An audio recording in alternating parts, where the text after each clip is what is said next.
Okay, Thanksgiving prayer. In the name of the Father, and the Son, and the Holy Spirit. Amen. Our Father, who art in heaven, hallowed be thy name. Thy kingdom come, thy will be done on earth as it is in heaven.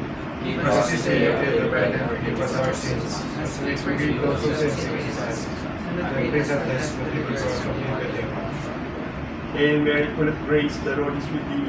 Blessed art thou among women, and blessed the fruit of thy womb, Jesus. Holy Mary, Mother of God, pray for us sinners, now and at our hour of death. Amen. Glory be to the Father, and to the Son, and to the Holy Spirit. As it was in the beginning, is now, and ever shall be, world without end. Amen. May mighty God bless us, the Father, the Son, and the Holy Spirit. Amen. Okay, gentlemen, we have for the ships on board personnel interview. Master, Master, responsibilities and duties overall in command of the vessel.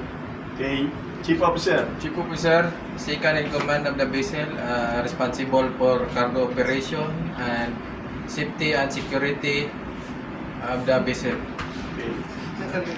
Second Officer, Second officer is the responsible for the navigation of the ship and for the navigational equipment. okay. Third Officer, Third officer, junior navigation officer in charge for life-saving and firefighting equipment. okay. Bosun, Bosun is known as a boatswain and senior deck officer. okay. AB, AV stands for able-bodied seaman responsible for steering, deck maintenance, and also lookout duties. okay. OS, OS, ordinary seaman, is responsible for the maintenance of the ship and following orders of bosun and shipmate. okay. Chief Cook, Chief Cook, responsible for the galley department. Thank you. Superintendent, Superintendent. in charge of vessel management and one of the charter parties. YouTube channel Cap TV, Timur TV. Thank you and God bless. Subscribe.